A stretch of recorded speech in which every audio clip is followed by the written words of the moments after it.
ओम जयंती मंगला काली भद्रकाली कपालिनी दुर्गा क्षमा शिवा धात्री स्वाहा स्वधा नमोस्तुते भगवते नमः पराम्बिकायै नमः।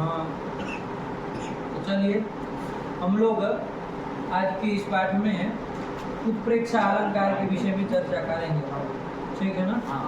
आज के पाठ में बस इसी एक अलंकार को समझते हैं जितनी देर में हो जाए, है कि नहीं। एक उत्प्रेक्षा अलंकार को समझते, उत्प्रेक्षा अलंकार क्या होता है, ठीक है ना। क्या अलंकार को देखना बाबू, उत्प्रेक्षा अलंकार कौन में लिख रहे हैं, उत्प्रेक्षा अलंकार यही है, ठीक है ना। इसका लक्षण देखेंगे, उदाहरण बड़ा सा श्लोक था, हम लोगों ने पहले से लिख के रखा हुआ है कि नहीं है। तो उत्प्रेक्षा अलंकार को हम समझते हैं बाबू, उत्प्रेक्षा अलंकार किसे कहते हैं। ये भी उत्प्रेक्षा अलंकार भी आपका एक अर्थालंकार ही है। तीन प्रकार का अलंकार बताए थे ना, शब्द अलंकार, अर्थालंकार और उभयालंकार, आया कि नहीं। जो शब्द की परिवृत्ति को सहन नहीं कर सकेगा वो शब्द अलंकार, और जब शब्द की परिवृत्ति को सहन कर सकता है वो अर्थालंकार, और फिर उभयालंकार दोनों का मिश्रित रूप है। तो वही उत्प्रेक्षा अलंकार आपका अर्थालंकार है। बहुत सारे अर्थालंकारों को हमने अंतिम पाठ में देखा, विगत पाठ में, ठीक है ना। कौन कौन अलंकारों को देख लिया है, उपमा से चालू करके अलंकार, अनन्वय अलंकार, उपमेय उपमान अलंकार, संरूपक अलंकार, संदेह अलंकार, भ्रांतिमान अलंकार, और ये आ गया आपका उत्प्रेक्षा अलंकार। उसी क्रम में है ना। मतलब छठा ही है ना, 5 हो गए, छठे का हम देख रहे हैं, ठीक है ना। उत्प्रेक्षा अलंकार, उत्प्रेक्षा अलंकार का लक्षण ही चालू करते बाबू, देखते हैं क्या है। तो भवेत संभावनोत्प्रेक्षा, भवेत प्रेक्षा, हाँ पक्का हो गया आपका, क्या हो गया, क्या हुआ।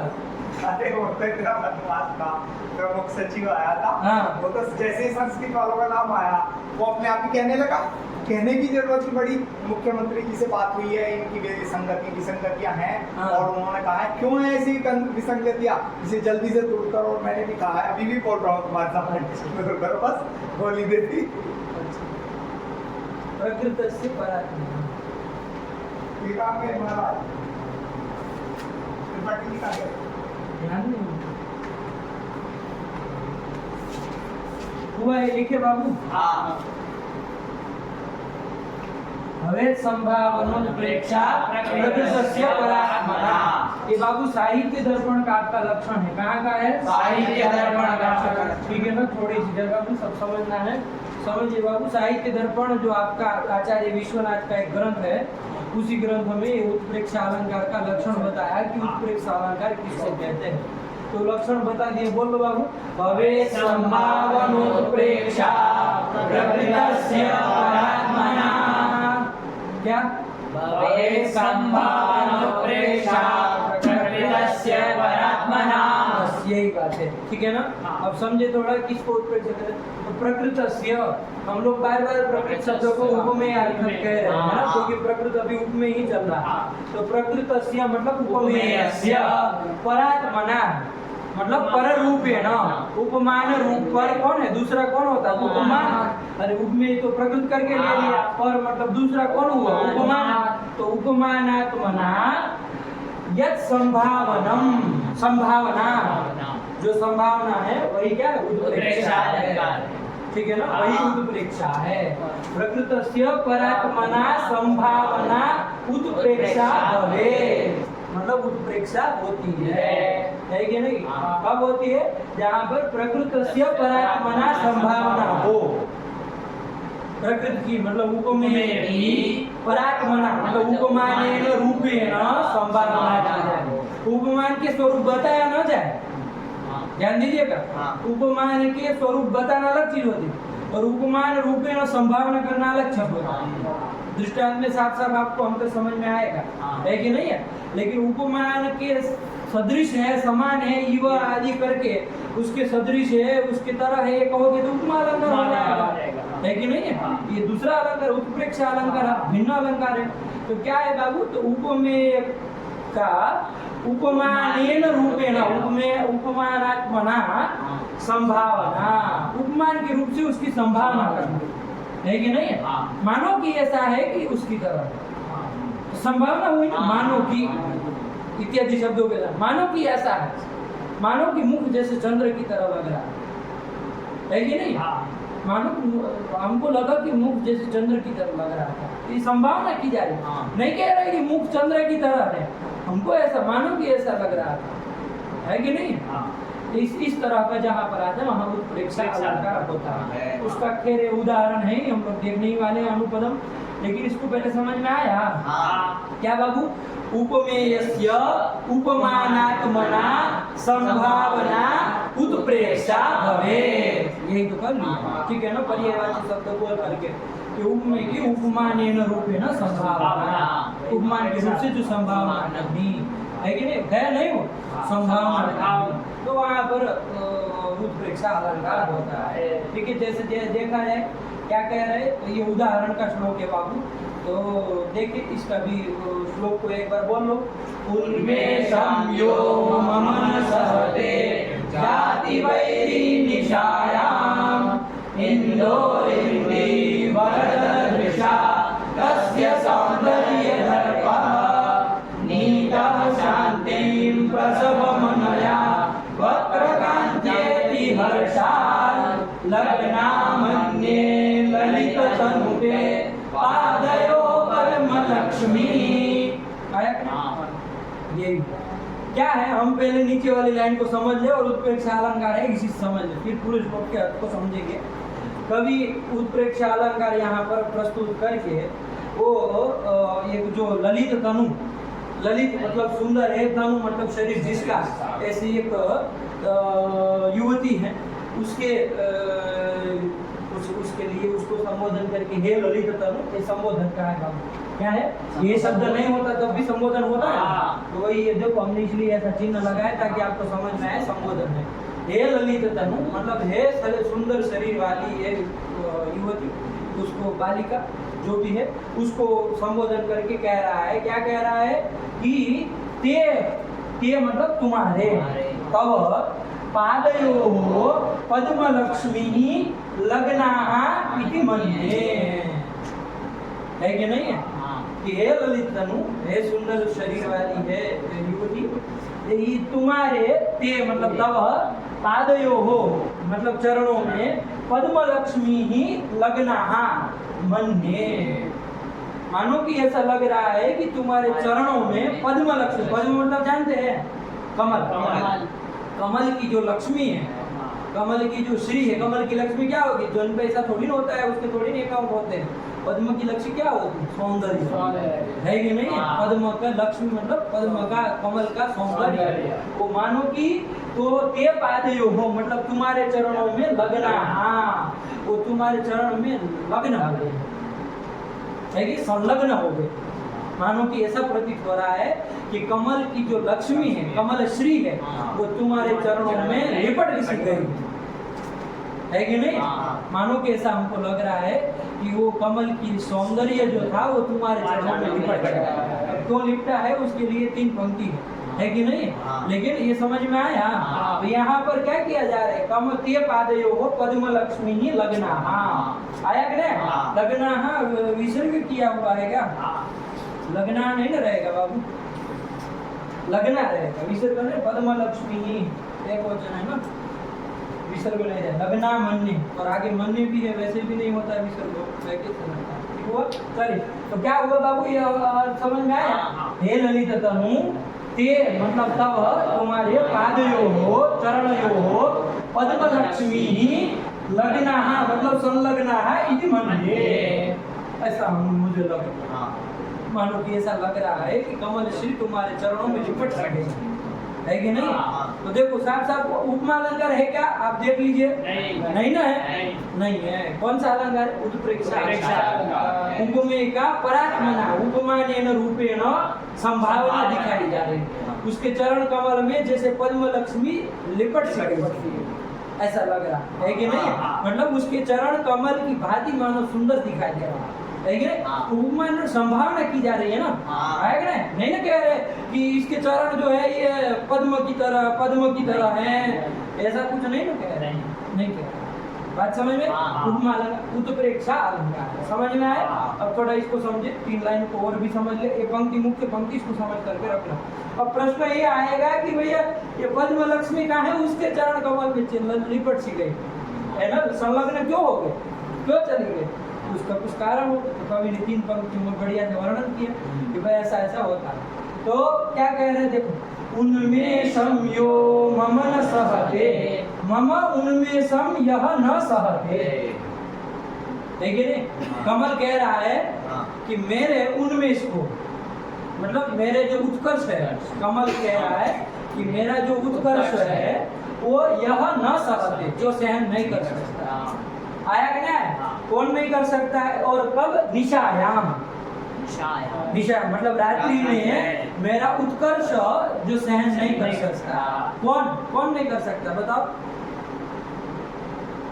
चंद्रमा। चंद्रमा जो खिलता है ना, कमल के आपको प्रकृति नहीं मालूम है, तो संसार में रहते देखते भी नहीं कि कमल कब खिलता है, कब वो मुरझा जाता है, कब वो उठ जाता है, नहीं देखे?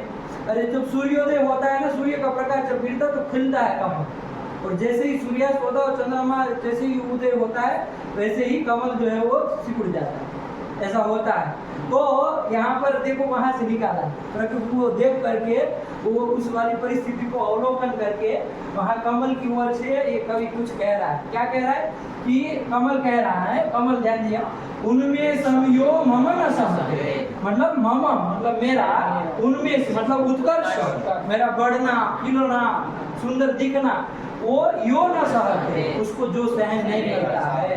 कब? निशायाम, रात्रि में। कौन? चंद्रमा।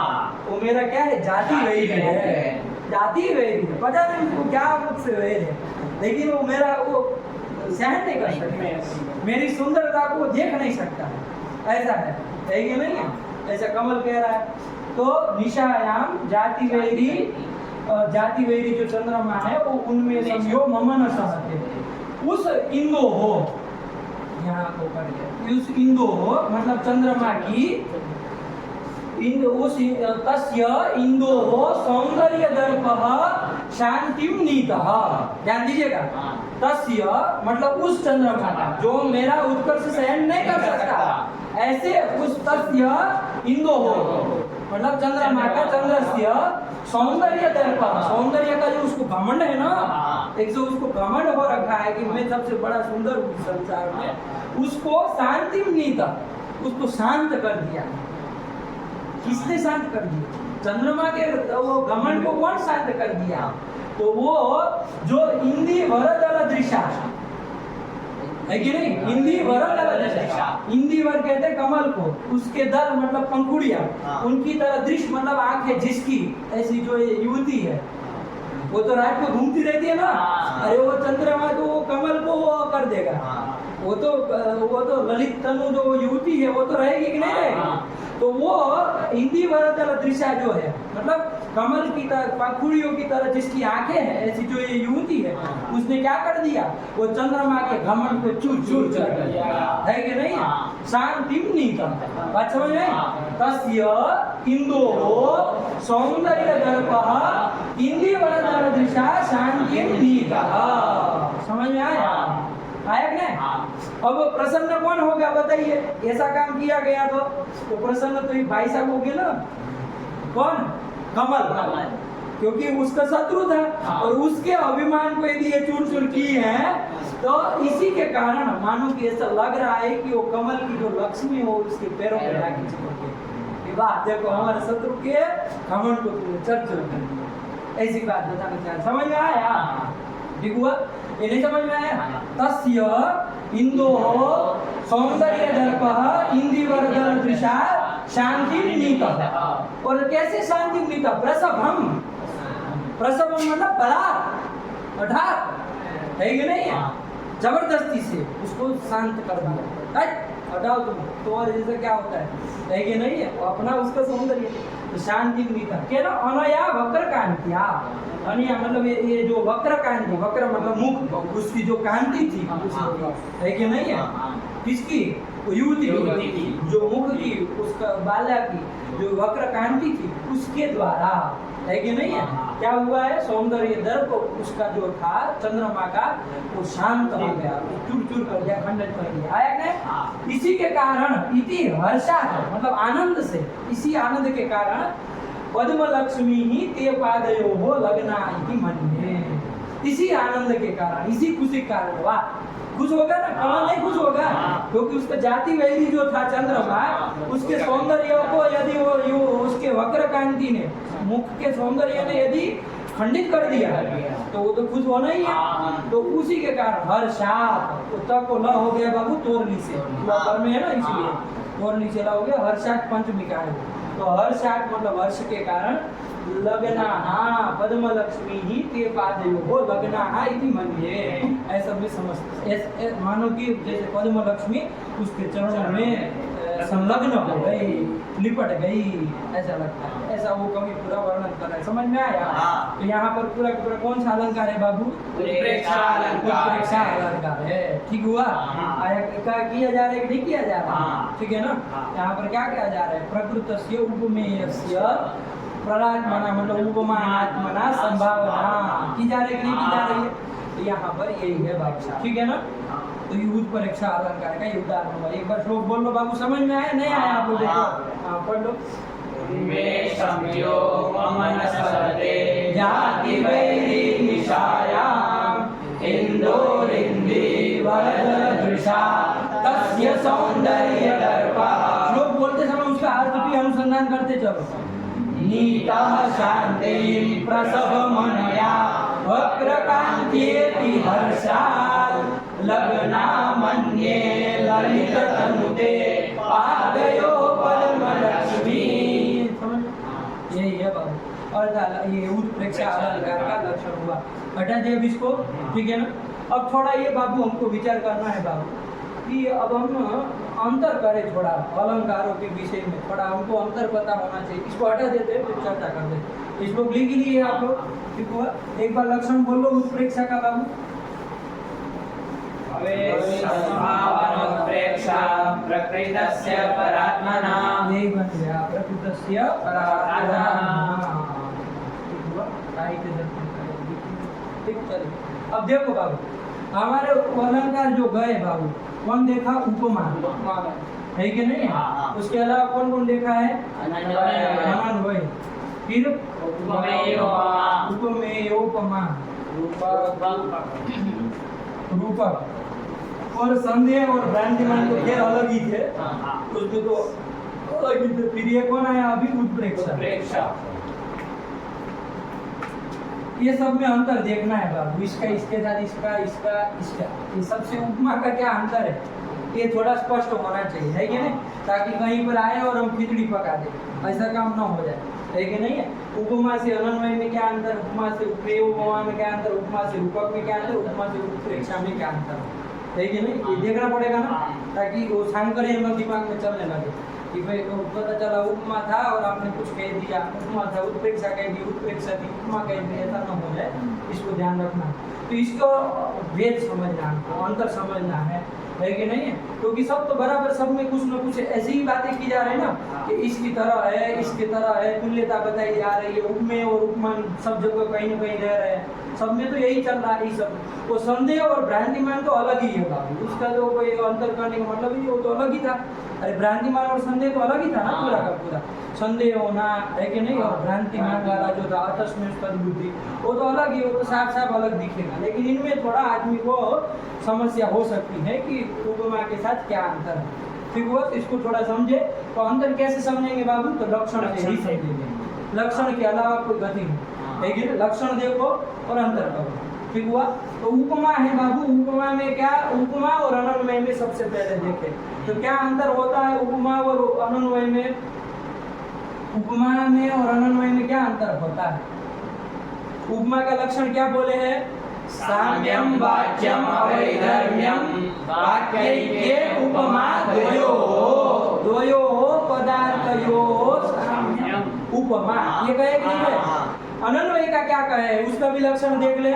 तो उपमानोपमेयत्वम् एकस्यैव त्वनन्वयः, एकस्यैव, यही तो अंतर नहीं आ रहा समझ में?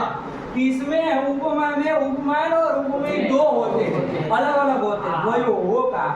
और यहाँ उपमान और उपमान उपमेय दोनों एक ही होते हैं। आया कि नहीं? ठीक हुआ? जैसे त्वमिव जननी त्वम विजयसे इत्यादि इत्यादि उदाहरणों के द्वारा। तो ये अनन्वय और इसका अंतर तो स्पष्ट है बाबू। किसी का भी जब भेद करना हो तो लक्षण देखो, और कोई रास्ता नहीं। अपना दिमाग खोपड़ी गर्म करने से कुछ इसमें लाभ होने वाला नहीं है। कुछ अच्छा लक्षण देखो दोनों का और फिर देखो क्या अंतर पड़ रहा है। तो ये तो स्पष्ट हो गया। आया उपमेय क्या अंतर हो गया इसमें चुटू? कि उपमा जो है वो दो उपमा में दो पदार्थ होंगे, उपमान और उपमेय दोनों भिन्न भिन्न पदार्थ होंगे, और अनन्वय में उपमान और उपमेय दोनों एक ही पदार्थ होंगे। पूरा बोला करो, आलसी मत बोलो बोलने में, है कि नहीं? जितना खुल के बोलोगे वैसे ही तो समझा पाओगे। चलिए ये खत्म किया। उपमा और उपमेय उपमा में क्या अंतर है? तो उपमेय इसका तो लक्षण बोल ही लिए, इसका बोलो उपमेय उपमा का।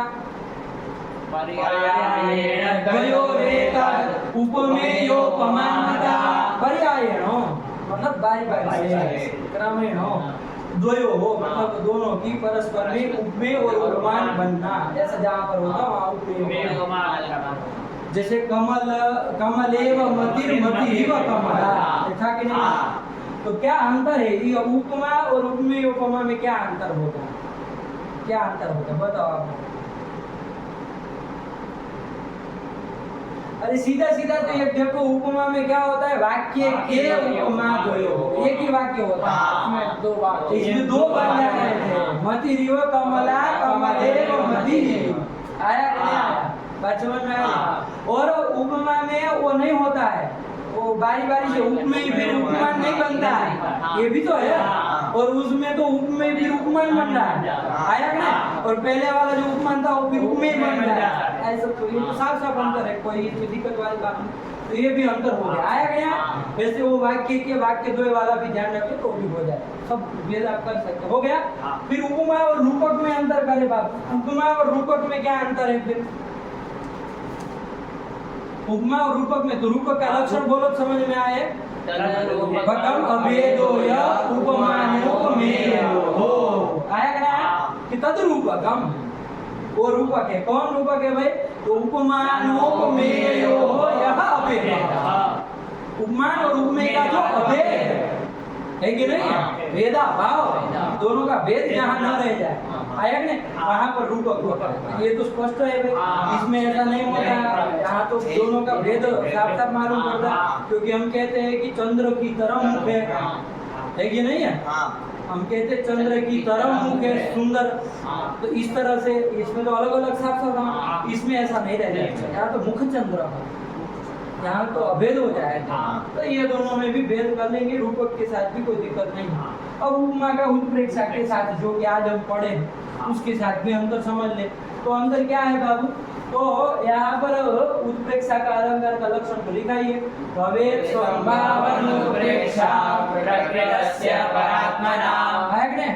उपमेय की परात्मना उपमानात्मना जो संभावना की जाए वही तो उत्प्रेक्षा है।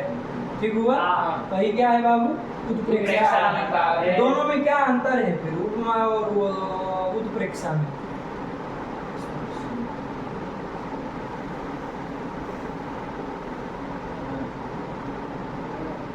उपमा अलंकार में तो एक ही पद होता है, लेकिन इसमें चार।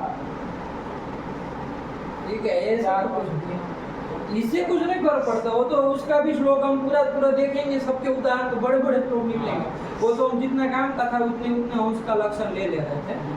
ऐसे उससे कोई नहीं फर्क पड़ेगा। बात समझिए क्या है? तो देखो ना बाप क्या कह रहे हैं। उपमा में क्या था? उपमेय उपमान का साम्य उपमेय में बताया जाता था। यहाँ उपमान की संभावना उपमेय में की जा रही है, संभावना की जा रही है, उसमें साम्य बताया। चालू कर दिए। तो उपमा और उत्प्रेक्षा का बता रहे थे बाबू, ठीक है ना? तो उपमा और उत्प्रेक्षा में क्या अंतर है? तो उपमा में क्या होता है बाबू कि उपमान का सादृश्य मतलब साम्य उपमेय में बताया जाता है। आया क्या? यहाँ पर क्या होता है? उपमेय में उपमान की संभावना की जाती है। है कि नहीं? हाँ। ये दोनों में फर्क है। लक्षण को ध्यान में देखेंगे ना तो समझ में आएगा कि साफ साफ क्या है। वहाँ द्वयो हो साम्यम उपमा, ये कहा था ना। यहाँ कह रहे हैं कि उपमेय का उपमानात्मना जो संभावना है, मतलब उपमान के रूप से जो संभावना की जा रही है कि नहीं, वो क्या है बाबू? उत्प्रेक्षा अलंकार है, ठीक है ना। और यदि उत्प्रेक्षा अलंकार को और स्पष्ट रूप से जानना हो तो इसके लिए एक और श्लोक है, छोटा सा अनुष्टुप का लिख लेते। ये समझ में आ गया ना? मैं दिखाता हूं। एक अनुष्टुप का श्लोक है बाबू, उसको हम लोग वो करेंगे, उसको देख लेते हैं, उसमें और स्पष्ट हो जाएगा कि भाई कहाँ पर क्या होता है, ठीक है ना। ठीक लो, मन्ये शंके ध्रुवं प्रायो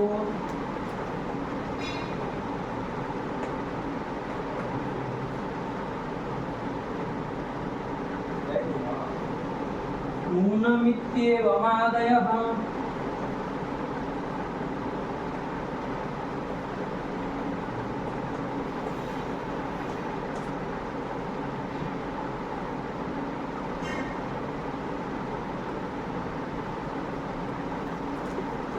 उत्प्रेक्षा व्यंजका उत्प्रेक्षा व्यंजकाः शब्दा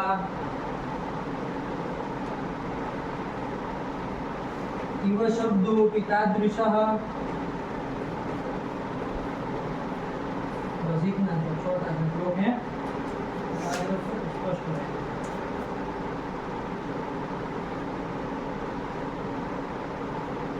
मन्ये शंके ध्रुवं प्रायो नूनमित्येवमादयः उत्प्रेक्षा व्यंजकाः शब्दा इव शब्दो तादृशः। लिख लिए सब लोग? लिख लिए पूरा? इधर उत्प्रेक्षा व्यंजका की जगह वाचकाः ऐसा पाठ भी मिलता है, तो खाली नीचे हल्के से काउंस में लिख देना, उत्प्रेक्षा वाचकाः ऐसा पाठ भी मिलता है। दोनों तरह का श्लोक हो, कोई दिक्कत नहीं, आराम से हम लोग अर्थ कर लीजिए, कोई दिक्कत नहीं। ठीक हुआ? लिख लिए? क्या बोल रहे एक बार? मन्ये शंके ध्रुवं प्रायो नूनमित्येवमादयः दोनों को खाते नहीं है क्या दोपहर को? व्यंजकाः शब्दा शब्दोऽपि तादृशः। ठीक हुआ? ये आपका कर दिया। उत्प्रेक्षा व्यंजका शब्द चाहे वाचका शब्द, ठीक हुआ? उत्प्रेक्षा वाचका शब्दाः सन्ति। कौन कौन? तो कहा मन्ये। देखो ये शब्द आए तो आप फटाक से पकड़ लीजिए, इसमें उपमा है कि नहीं है? देखो अभी हमने जो उदाहरण देखा उसमें आया था कोई इसमें से? कौन आया था? मन्ये। इसका मतलब सब ये क्या? उत्प्रेक्षा वाचका चाहे व्यंजका शब्द, उत्प्रेक्षा को वो क्या बताते हैं कि यहाँ उत्प्रेक्षा, तो ऐसा उत्प्रेक्षा में संभावना में यही भी सब शब्द आते हैं। तो इससे घटी की पकड़ने का यदि जरिया देखना हो कौन सा अलंकार है तो इससे पकड़ लो।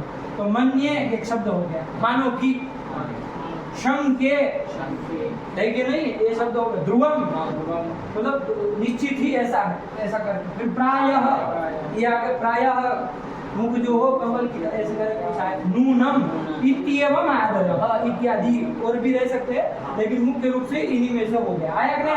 ये सब क्या है? उत्प्रेक्षा व्यंजका मतलब वाचकाः शब्दाः, उत्प्रेक्षा वाचक शब्द है, व्यंजक शब्द है। आया कि नहीं? इतने शब्द में से कोई शब्द हो तो फटी झटी की पकड़ो कि उत्प्रेक्षा। और एक साइड में कहते इव शब्दोऽपि तादृशः, इव शब्द भी ऐसा है, इव शब्द भी उत्प्रेक्षा का वाचक है, व्यंजक है। आया कि नहीं आया? इव शब्दोऽपि तादृशः, तादृशः मतलब उत्प्रेक्षा वाचक। जैसे ये सब उत्प्रेक्षा वाचक है वैसे इव शब्द भी उत्प्रेक्षा। कहीं यू भी आए तो ऐसा नहीं समझना कि इव आए तो ये सब आए तो उत्प्रेक्षा और इव आए तो उपमा, ऐसा नहीं। इव शब्द भी उसका उत्प्रेक्षा का वाचक है। आया कि नहीं? अब जहाँ पर इव रहेगा वहाँ झंझट होगी। इसमें तो ठीक है, चलो कोई बात नहीं, इसमें था तो ईव रहेगा तो उपमा में भी तो ईव होता है, नहीं रहता है? उपमा में भी रहता है, यथा ईव इत्यादि शब्द रहते हैं।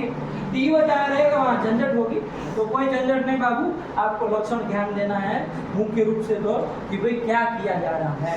आया कि नहीं? दोनों का साम्य बताया जा रहा है, दोनों का मतलब उपमेय और उपमान का सादृश्य जो साम्य बताया जा रहा है कि उपमानार्थ बना उनमें भी संभावना की जा रही है। बस ये दोनों में ध्यान रख के आपको बता देना कौन सा है, कोई झंझट वाली बात नहीं है, लेकिन ये घटी की पकड़ने के लिए ब्लॉक है, ये ध्यान में रखिएगा। क्या कर दिए बाबू पढ़ लो एक बार। मन्ये शंके ध्रुवं प्रायो नूनमित्येवमादयः उत्प्रेक्षा व्यञ्जका शब्दा एव शब्दोऽपि तादृशः। इव शब्दों भी तादृशः। और समझ में आया क्या दूसरा अर्थ होगा इसका?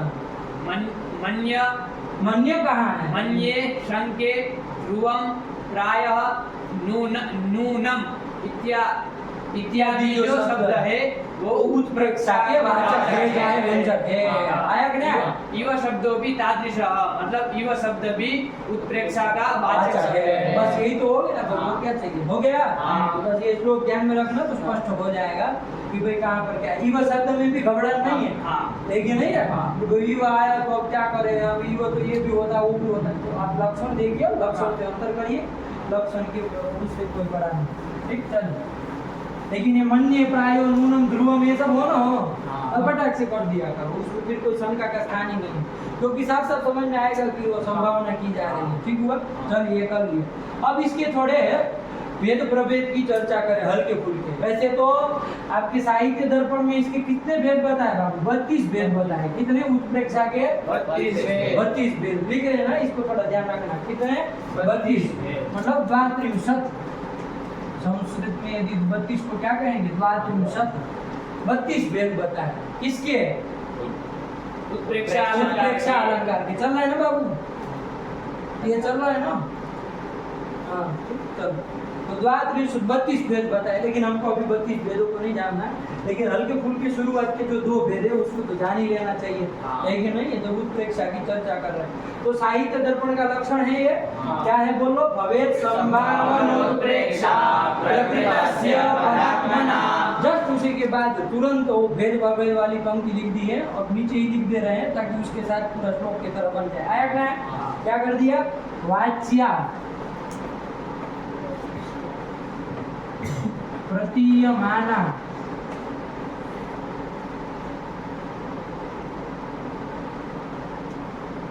सा प्रथमं द्विविधा मता। प्रथमं द्विविधा मता। ठीक है ना, थोड़ा इधर भी लिखना चाहिए, लेकिन देखो क्या हम लोग इतना बोर्ड में पढ़ाने वाले तो है ना, तो थोड़ा इधर उधर वो लिखता रहता है कि नहीं, इधर से लिखते तो पूरा आता है। चलो कोई बात नहीं, समझिए आप लोग बुद्धिमान है कि नहीं, तो ना समझे नहीं कि समझे नहीं। क्या श्लोक हो गया? पूरे लोग बोलो। भवेत् संभावनोत्प्रेक्षा प्रकृतस्य परात्मना वाच्या प्रतीयमाना सा प्रथमं द्विविधा मता। आया कि नहीं? कि वाच्या और प्रतीयमाना के भेद से सा मतलब उत्प्रेक्षा प्रथमम द्विविधा मता। प्रथमम मतलब पहले, क्योंकि आगे जाकर तो कितने भेद होने वाले हैं? 32 होने वाले हैं। लेकिन शुरुआत में यदि धीरे से चालू करे तो सा द्विविधा मता, 2 प्रकार की उत्प्रेक्षा होती है। कौन कौन बाबू? एक तो कह दिया वाच्या और एक हो गया प्रतीयमाना। ये साहित्य दर्पण का ही श्लोक है पूरा। जस्ट इसके लक्षण के बाद भेद प्रभेद करते हैं तो वो चालू कर दिए, कोई दिक्कत नहीं। ये लिख लिए, हटा दी इसको। 32 भेद दिए गए, बस इतना पता हो। फिर कभी हम लोग साहित्य दर्पण का अक्षरशः अध्ययन करेंगे पंक्तिशः, तो उसका विशेष विचार किया जाएगा तो 32 भेद कैसे होते हैं। आनंद आता है बाबू जब एक एक का उदाहरण देगा, कितना आपको इतना सटीक रूप से दिखेगा कि कौन सा अलंकार है कि नहीं है। तो फिर यही तो सब ग्रंथ होते हैं जो पढ़ने लायक होते हैं, बाकी सब किस्सा कहानी में क्या मतलब होता है। ठीक हुआ। तो ये 2 प्रकार की उत्प्रेक्षा होती है बाबू, द्विविधा मता। वाच्या उत्प्रेक्षा और प्रतीयमाना उत्प्रेक्षा। आया कि नहीं? इसमें वाच्या उत्प्रेक्षा में गुण कर दोगे तो वाच्योत्प्रेक्षा और प्रतीयमानोत्प्रेक्षा, ऐसे भी बोल दो, कोई दिक्कत नहीं है। बात समझ में आई? 2 प्रकार के हो गए। अब आप प्रश्न करेंगे कि कौन सी वाच्या उत्प्रेक्षा होती है, कौन प्रतीयमाना उत्प्रेक्षा होती है। तो स्वयं वो अगली पंक्ति में साहित्य दर्पणकार स्वयं अगली पंक्ति में बता भी दे रहे हैं कि कौन सी वाच्या उत्प्रेक्षा और कौन सी प्रतीयमाना उत्प्रेक्षा। जैसा कह दिया वाच्यवादी प्रयोगे स्यात्, लिख लो एक बस अंतिम वाच्यवादी प्रयोगे स्यात्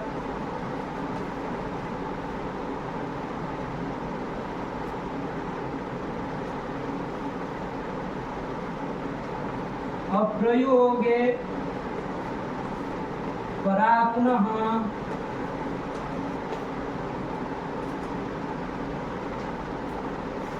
वाच्यवादी प्रयोगे स्याद अप्रयोगे परा पुनः।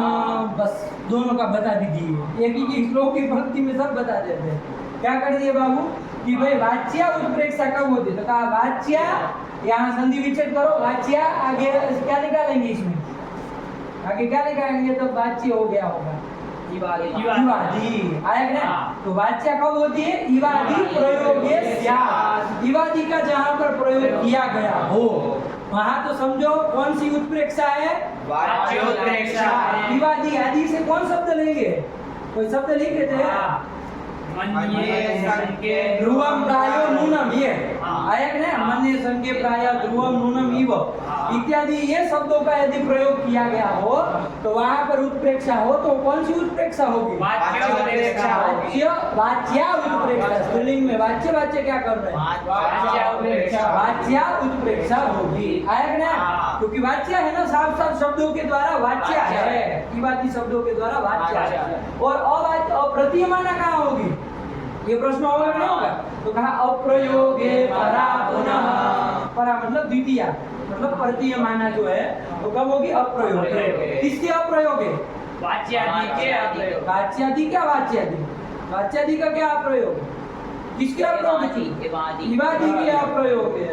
अरे लंड तरीका, क्या तुम मंड कर रहे हो, इवादी के प्रयोग। किसका प्रयोग अप्रयोग की चर्चा चल रही है, वाच्या कब होती है बताओ, वाच्या कब होती है, इवादी का प्रयोग जहाँ पे हो वहाँ वाच्या। वाच्या, और प्रतिमाना, इवादी का जहाँ अप्रयोग हो वहाँ। हाँ तो क्या ये वाच्यावादी वाच्यावादी कर रहे हो, हैं, मूर्ख तरीका एकदम से।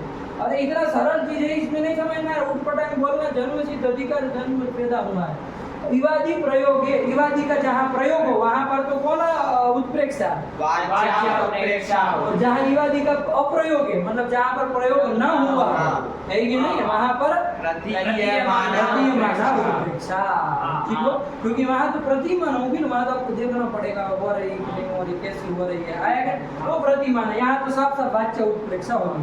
तो दो तरह की उत्प्रेक्षा समझ में आई बाबू, एक बार ध्यान से देखे बाबू, सबसे पहले उत्प्रेक्षा अलंकार का लक्षण देखा हम लोगों ने पाठ में, क्या कर दिया लक्षण, भवेत् संभावनोत्प्रेक्षा प्रकृतस्य परात्मना। ये लक्षण कर दी, इसके बाद इसका उदाहरण देखा बाबू, कौन सा, उनमें संयोग मम न सहते करके, ठीक हुआ, ये चीज ध्यान में रखना, क्या क्या मुद्दे चर्चा की है। फिर उसके बाद हम लोगों ने वो उपमा और उसके साथ वो सब अलंकारों का क्या वही लक्षणियों को देखा, क्या अंतर है, ठीक है ना, वो भी आप लोग पाठ लगाते समय विचार करिएगा। और इसके बाद हम लोग ये भेद प्रभेद के विषय में चर्चा करने आए हैं, तो उसमें तो कहा कि वैसे तो उत्प्रेक्षा के कितने भेद बताए, 32 भेद, लेकिन प्रथम हम मतलब शुरुआत में 2 भेद, वाच्या कब होती, जहाँ पर इवादी प्रयोग होता है वहाँ वाच्या उत्प्रेक्षा, और जहाँ पे इवादी का अप्रयोग होता है वहाँ पर प्रयोग नहीं होता, अप्रयोग क्या होता है, वाच्य इवादी का जहाँ पर प्रयोग नहीं होता है, हिंदी बोलो तो फिर पूरा हिंदी बोलो, हिंदी में कोई नहीं बोलता अप्रयोग होता हो तो साफ साफ बोलो, स्पष्ट करो वाक्य को, कब वाच्य होती है, इवादी का प्रयोग है वहाँ पे वाच्यात्प्रेक्षा होती है, और जहाँ इवादी का प्रयोग नहीं होता है वहाँ पर प्रतीयमाना उत्प्रेक्षा होती है। ठीक बात, ठीक हो गया। चलिए बस ये 2 भेद इसका थोड़ा ध्यान में रखना, के साथ इसको रखा जाए, ये भेद प्रभेद की चर्चा भी यहाँ पर ही समाप्त कर दी जाए। और काव्य प्रकाश का लगे हाथ बाबू लक्षण देख ले इसका, किसका, उत्प्रेक्षा का, काव्य प्रकाश के अनुसार देख ले, ठीक है ना, किसका लक्षण, उत्प्रेक्षा का लक्षण, ठीक है ना। क्या किया है, कुछ लिखा है शायद, लिखा भी दिए थे, क्या था, संभावनम उत्प्रेक्षा प्रकृतस्य समेधय, संभावनम उत्प्रेक्षा प्रकृतस्य समेधय। अब कोई दिक्कत नहीं बाबू, इसको भी समझने में कोई दिक्कत है नहीं ना, है प्रकृतस्य मतलब उपमेयस्य, समेन मतलब उपमानेन, समम यद संभावनम, उसके साथ जो संभावना है वही तो उत्प्रेक्षा है। अरे भी तो यही कहे, कब से तो यही कह रहे हैं, आया कि ना। तो शब्दावली का खेल है, इधर उधर करते हैं, बाकी कुछ नहीं, लक्षण वही का वही है। ये किसके अनुसार लक्षण हो गया बाबू? ये आपका था साहित्य दर्पण के अनुसार, ठीक है ना। हो गया इसका काम, खत्म हुआ। इसको हटा दे और एक लास्ट में एक उत्प्रेक्षा का उदाहरण देख करके एक और उदाहरण है कि नहीं करके हम लोग इस पाठ को विराम दें। उत्प्रेक्षा अलंकार का काम समाप्त हुआ। हटा दे इसको।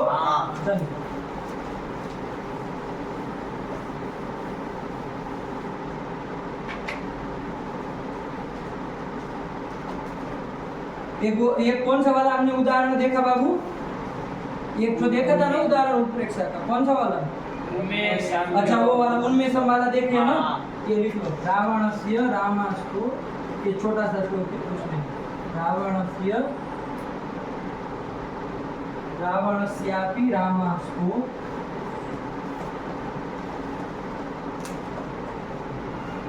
रावणस्यापि रामास्तु हित्वा हृदयमाशुतः।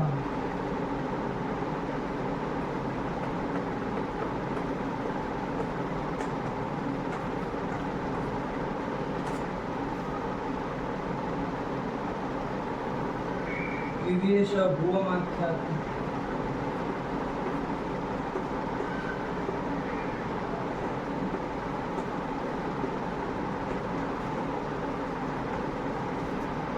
विवेश भुवमाख्यातुं पुरगेभ्यः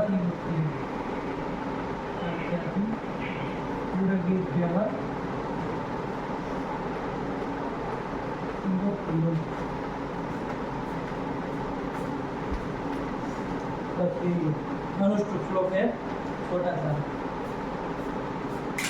रावणस्यापि रामास्तो वित्वा हृदयमाशुकः विवेश भुवमाख्यातुं पुरगेभ्यः इव प्रियम्। लिख लो, लिख लिए? ठीक, ये भी देखो बाबू कौन सा अलंकार है, पहले अर्थ देखे तो समझ में आए, आप अपने से पहचान करिए। फिर इतना तो पता ही होगा इसका लिख रहा है तो इसका ही है, लेकिन समझिए, समझ करके बोलिए क्या कह रहा है। रामास्तः, रामेण अस्तः, राम के द्वारा जो अस्त मतलब छोड़ा गया, आहरुतः अस्तः मतलब छोड़ा गया, कौन? आशुगः। आशुगः मतलब आशु गच्छति, शीघ्रम गच्छति इति आशुगः मतलब बाण, बाण बाण को कहते हैं आशुगः। तो राम के द्वारा अस्त मतलब छोड़ा गया जो आशुगः मतलब बाण, वो क्या करता है? रावणस्य हृदयं भित्वा, रावण के हृदय को भेद करके, रावण के भेद करके कहा? भुवम विवेश। भुवम मतलब जमीन में, भू में, पृथ्वी में, विवेश, विवेश मतलब प्रविवेश, प्रविष्ट हो गया।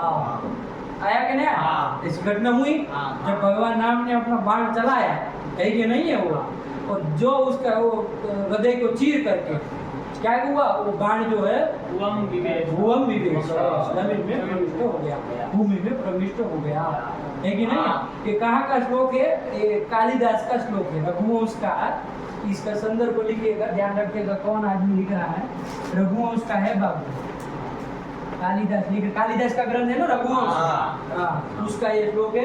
शायद 12वें सर्ग में है, थोड़ा देखिएगा आप लोग, परीक्षण अपने से करिएगा, है ना। 12वें सर्ग का है, 12वें सर्ग में श्लोक मिलेगा अनुष्टुप का।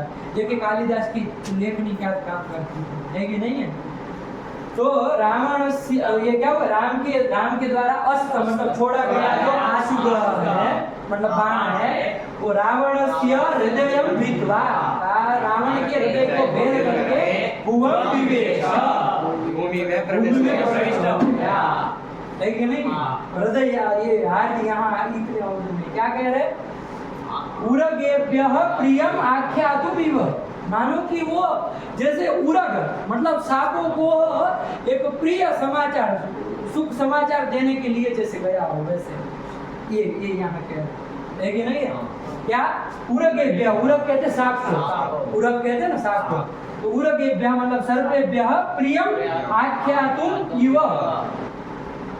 जैसे कि वो चूंकि सर्प कहाँ रहते बाबू, पाताल में रहते हैं। हाँ। पाताल में उनका स्थान है ना, सर्पों का उनका स्थान है। तो पाताल में जैसे वो सर्पों को सूचना, वो प्रिय समाचार देने के लिए गया हो, ऐसे बात ही वो भुवम विवेश आया कि नहीं?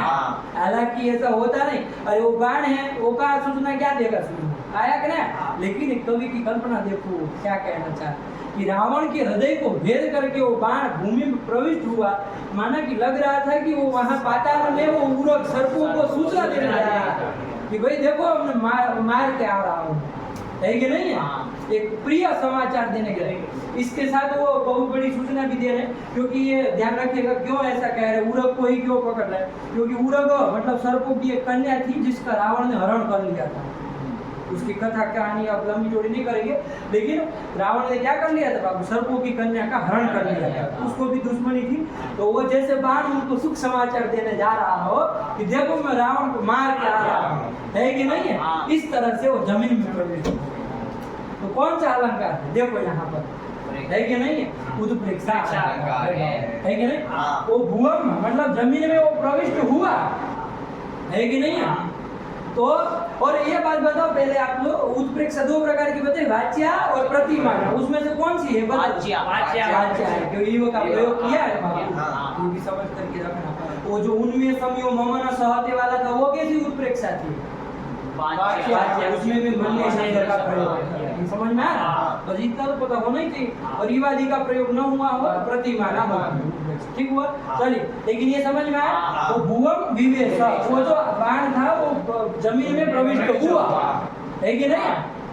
उसमें जैसे संभावना की जा रही है, संभावना की जा रही है ना, कि जैसे वो मतलब वो गया नहीं, लेकिन संभावना की जाए जैसे वो सर्पों को सूचना देने के लिए, प्रिय समाचार देने के लिए जैसे जा रहा हो, वैसे आया कि नहीं? संभावना की जा रही है। तो बाबू क्या है यहाँ पर, ठीक हुआ? नहीं समझ में आ गया? चलो बस इतना थोड़ा ध्यान रखिए, इतने उदाहरण देख लिए, ये सब कर लिए, आप लोग लगा करके आइए उत्प्रेक्षा अलंकार को। आज के पाठ में हम लोग खाली एक ही अलंकार कर रहे हैं, लेकिन इसको समझ लीजिए, महत्वपूर्ण अलंकार है, लेकिन इसके लक्षण और उसका उदाहरण जो जो आए आया चाहे वो आया, ये सब याद करके आइए, भेद प्रभेद याद करके आइए। क्या क्या चीज देखी बाबू हमने? उत्प्रेक्षा अलंकार का साहित्य दर्पण के अनुसार लक्षण, काव्य प्रकाश के अनुसार भी लक्षण देखा, दोनों याद करना, इसके उदाहरण देखे और उसके उत्प्रेक्षा के भेद देखे, दो भेद देखे, है कि नहीं है? और अंतर जो अन्य उपमा की अपेक्षा अन्य अलंकारों में क्या अंतर है कि नहीं? तो वो भी हम लोगों ने इस पाठ में देखा। आप लोग लगा करके आइए, यही पाठ रखा जाए। भगवती नमः, परम विकाय नमः।